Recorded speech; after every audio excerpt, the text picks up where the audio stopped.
Vamos a otro gran debate que se está dando por estas horas, sí, que avanza en el Congreso de la Nación, que es el intento de privatizar Aerolíneas Argentinas. Así es, salió finalmente de Comisión de Transporte, salieron 3 dictámenes, ¿sí? Un dictamen de mayoría que integra a todos los bloques colaboracionistas con el gobierno. Ya a esta altura me cuesta identificar si son parte del gobierno, si son aliados muy íntimos. El otro día decía el presidente de la Cámara que están para ponerse de novios con el PRO. Bueno, en esa relación media promiscua que tiene el oficialismo con ciertos sectores de la oposición, lograron dictamen de mayoría para privatizar Aerolíneas Argentinas. Salieron 2 dictámenes más, el segundo es el de Unión por la Patria y el bloque de izquierda, que propone rechazar la privatización, y un tercer dictamen que juega un mitad de camino, ¿sí? Una especie de privatización con condiciones de parte del bloque de Hacemos Coalición Federal y el nuevo sector del radicalismo. Sí, acá ellos lo planteaban en la previa, si hubiera habido grises en las iniciativas presentadas por el gobierno, ellos lo podían contemplar, claro. Pero los proyectos, unificó el gobierno los proyectos que habían presentado, bueno, ellos, el del PRO de Lombardi y uno de la coalición cívica que era privatícese, nada más. Entonces no les convencía, entiendo que por eso que presentaron medidas alternativas, lejos están de discutirse, por supuesto. Completamente. A mí me parece que primero hay que hacer una especie de pausa antes de arrancar la discusión, que es si constitucionalmente se puede discutir en este periodo de sesiones ordinarias la privatización de aerolíneas. ¿Por qué digo esto? Porque en la primera discusión de la ley bases se incluyó la posibilidad de privatizar aerolíneas. Sí. De hecho, cuando llegó a la Cámara de Senadores estaba la privatización de aerolíneas aprobada. Cuando sale del Senado aprobada la ley bases, se rechaza la privatización de aerolíneas. Y en la versión final, que es la que se aprueba en la Cámara de Diputados, y esto es la que se envió desde el Senado, prevalecen esos cambios, con lo cual técnicamente ya se discutió en este periodo ordinario la posibilidad de privatizar aerolíneas. Y se rechazó. Con lo cual, independientemente de si tienen ganas de avanzar o no, hay una cuestión jurídica que es que no se puede discutir en un mismo año parlamentario un proyecto que fue rechazado en el Congreso. Sí, hasta ahora no se han ganado las batallas constitucionales ni reglamentarias, ¿no? Pero esa está escrita en la Constitución. Sí, bueno. No podrá volver a ser tratada en el mismo año. Claro, pero también está escrito que una ley tiene que ser aprobada por las 2 cámaras, claro, y tiene que ser impuesta a la ganancia. No, es cierto, pero siempre eso es un problema. Yo creo que después hay un montón de presentaciones judiciales en contra de ese impuesto, pero bueno, ojalá se diera ese debate. Abre en principio un camino hacia la judicialización de lo que salga de esta discusión. Los 2 proyectos con mayor cantidad de firmas son bastante simples en lo que dicen, ¿sí? El proyecto oficialista es privatízase, punto. Se declara sujeta a privatización sin demasiadas condicionantes. Y del otro lado, el proyecto del bloque de Unión por la Patria y la Izquierda intenta que no se privatice. Ahora, estaba mirando el proyecto de quienes quedaron ahí a mitad de camino, ¿sí? Ese proyecto sugiere la idea de alternativas para privatizar una parte de el capital accionario de aerolíneas para que entre algún capital privado, o conceder la administración, gerenciamiento, una especie de SAD, que cada tanto hablamos acá, pero en el caso de aerolíneas. Pero es algo que a mí me llama mucho la atención, digo, gente que tiene muchos años de experiencia parlamentaria. En el artículo 2 dicen que el proceso de privatización dispuesto va a requerir expresa autorización por ley del Congreso en los casos de intentar vender o liquidar totalmente los activos de la compañía, o decidir el cierre de la compañía, o implementar cualquier medida que implique resignar el control de la compañía y o participación mayoritaria del capital social. Muchachos y muchachas, ya lo vivimos en los 90, ¿eh?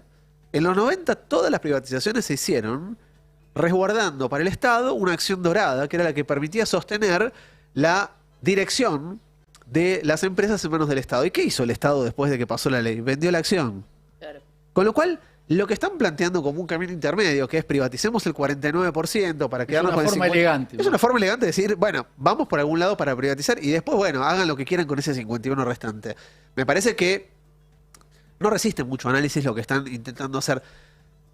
Y entonces, digamos, la clave es entender que lo que se está poniendo en discusión otra vez es, más allá de costos, más allá de números, la gran discusión de fondo es si la Argentina tiene que tener o no una aerolínea de bandera. Digo, y esa es la discusión. Después podemos entrar en una discusión fina de números, de cuáles son las rutas más y menos rentables, pero la discusión de fondo es si Argentina tiene que tener una aerolínea de bandera que le permita en principio conectar a el territorio nacional, pero además articular a la Argentina con otros mercados. Yo siempre pienso, ¿qué hubiese sido de la pandemia sin aerolíneas argentinas?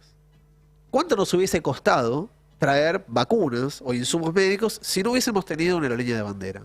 Digo, y la respuesta, aunque no la pueda cuantificar, sí puedo decir, es un montón de guita. Si es que alguien también tenía ganas de hubiera darte los aviones. accedido a darte los aviones, dado que estamos hablando de la Argentina, no estamos hablando ni de un país europeo, ni de Estados Unidos. ¿Por qué un avión iba a querer, una empresa privada iba a querer volar a la República Argentina a traer esas vacunas? También pienso en los refugiados, Total. conflicto en Gaza. Sí, digo, Ahí estuvo el Estado siempre presente. sí, si vos le pones al sector privado que rescate o que traiga vacunas o que traiga refugiados, bueno, anda a esperar a la fila. ¿sí? Hemos hablado en su momento con Pablo Viró y él nos comentaba la emoción, pero el miedo también que tenía de subirse al avioncito, irse hasta China, o hasta Rusia y buscar las vacunas, pero Sputnik fue la primera, y volver cuando todo el mundo todavía estaba completamente cerrado y como todo el mundo tiene familia, ¿no? Y decía, y yo no, te daba miedo. Bueno, no sé si un privado, un empleado de una privada dice, bueno, sí, está bien.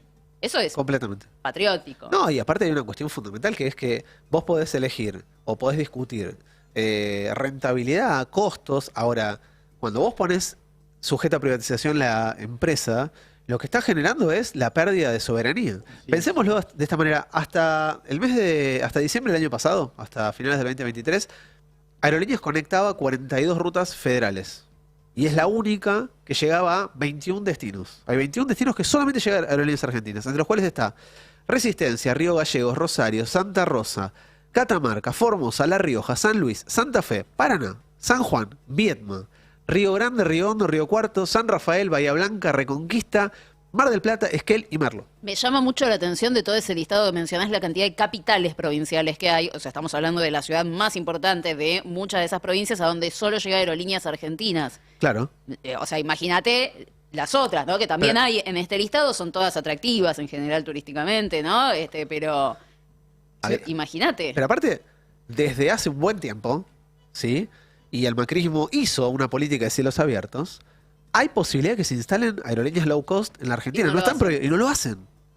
Entonces, suponer que va a pasar, digamos que si se privatiza, efectivamente vamos a tener mayor competitividad y otras aerolíneas, no está pasando. Entonces, lo más probable que es, y que los destinos que no sean rentables, que económicamente no den saldo favorable, que la empresa que tome, la empresa privada que tome aerolíneas, considere que no le interesa por algún motivo, lo va a cerrar directamente. De hecho, vayámonos a lo que está pasando con el ferrocarril. ¿Sí? El otro día salió el último tren a Pehuajó. Claro. ¿Por qué? Porque no es rentable. Bueno, mira, ahí el otro día, hace unas semanas, hablaba con un dirigente de la ancha avenida del medio, ¿no? ¿Y cuál es digo, para poner un poco sobre la mesa las cuestiones que se barajan?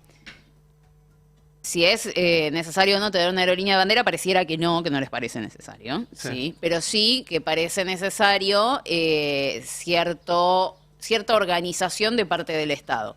Entonces, si yo le regulo todo, no tengo aerolínea de bandera, no subsidios, no nada. Lo que hago es agarro a un privado y le digo, ok, te doy un destino turístico rentable, te doy Mar del Plata, ponele, Sí. ¿no? Villa Carlos Paz. Ahora, te doy ese destino, pero vos me tenés que dar, no Uno sé. no rentable. Exactamente, uno no rentable. Bueno, en la que caen siempre, ¿no?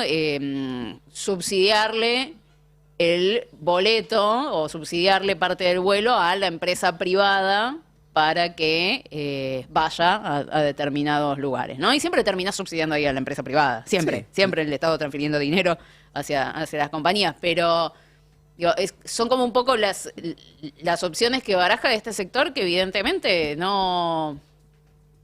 no valora una aerolínea de bandera. Él está como más la cuestión de la rentabilidad y de la conveniencia de la conveniencia económica que de la soberanía, ¿no? Sí, y agregando... Sí.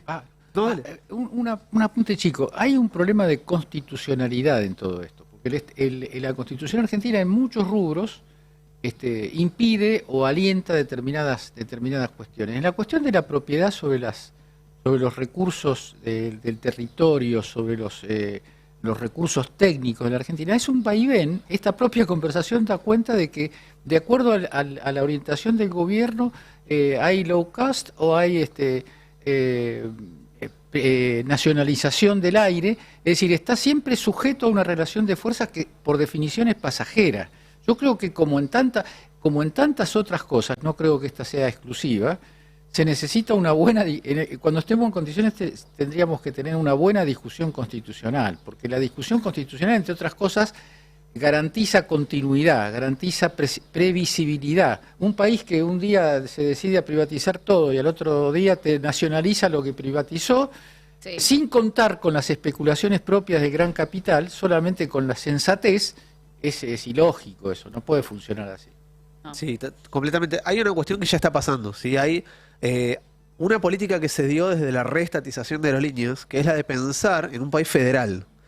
Un país federal que tiene que tener la posibilidad de conectar puntos sin necesidad de pasar por el centro político del país, que es la Ciudad de Buenos Aires.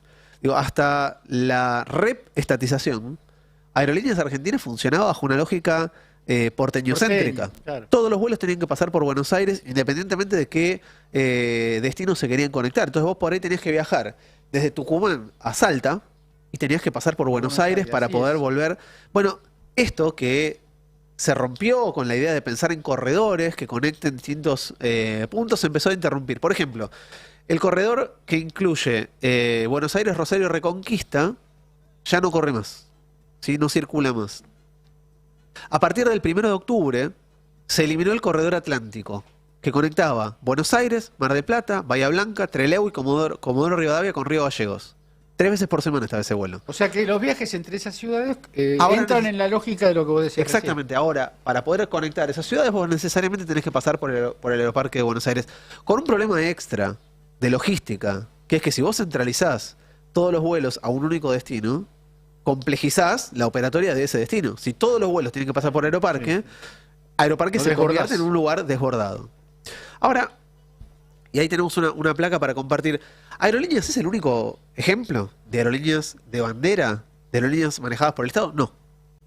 Países con amplia extensión territorial tienen aerolíneas de bandera.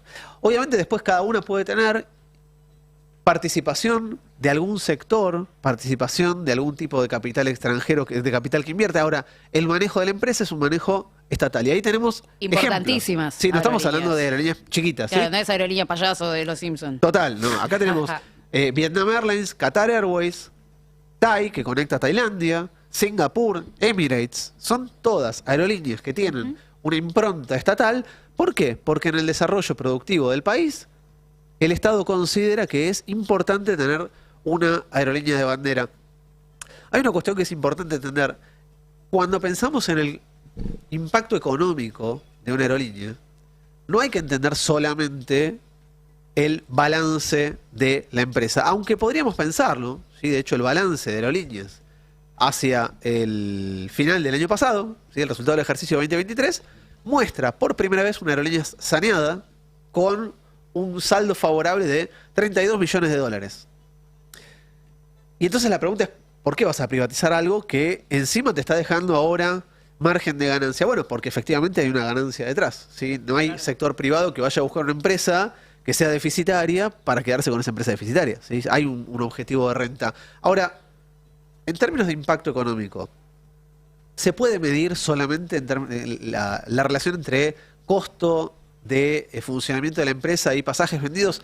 No. Hay que agregarle una variable doble que no es menor. Primero, una empresa como Aerolíneas, además de vender pasajes, paga impuestos.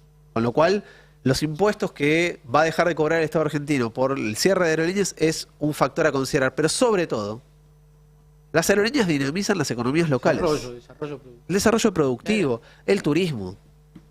Cuando nosotros pensamos en el impacto que tiene aerolíneas, hay que hacer la cuenta entera.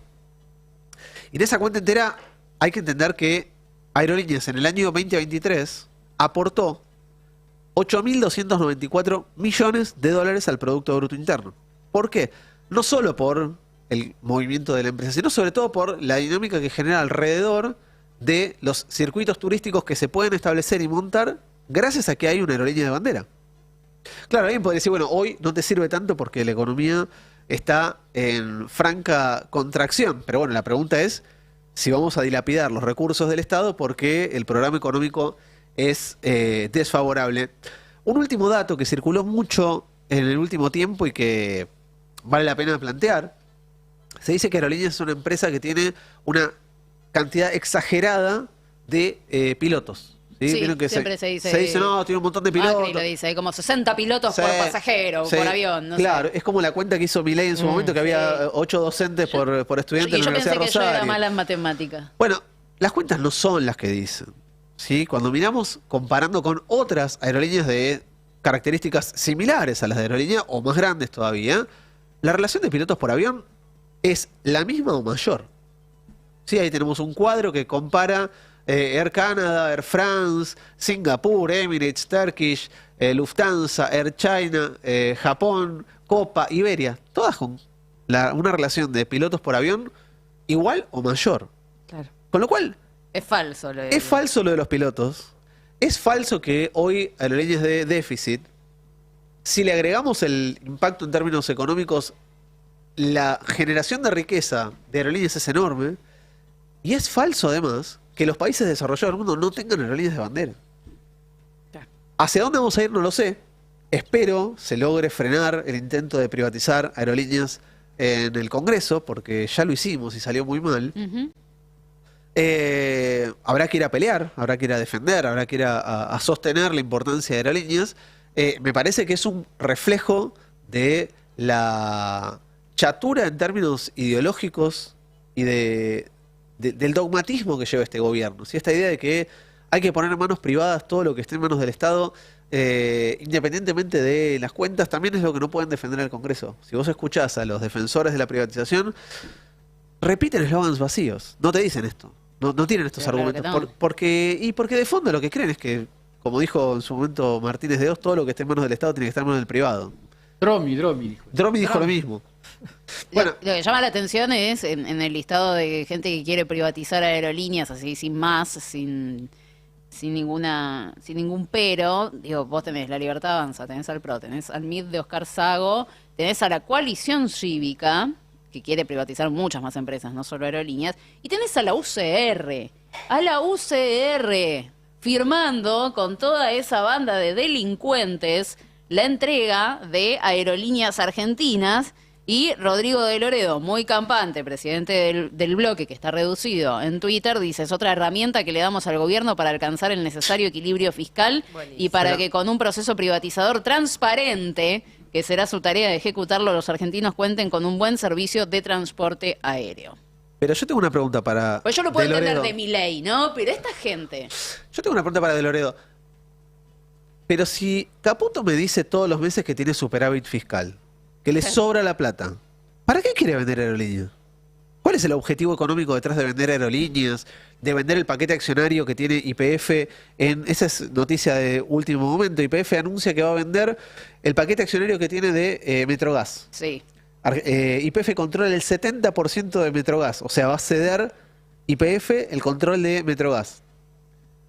¿Por qué tanta desesperación por vender empresas públicas, por sacárselas de encima si tienen superávit, si les sobra la plata? ¿Cuál es la desesperación? ¿Cuáles son las herramientas que les quiere dar al gobierno? Porque hasta ahora son herramientas de herramientas, pero no está construyendo nada el gobierno. Entonces, yo creo que merecemos una clase dirigente un poco más seria en esta discusión.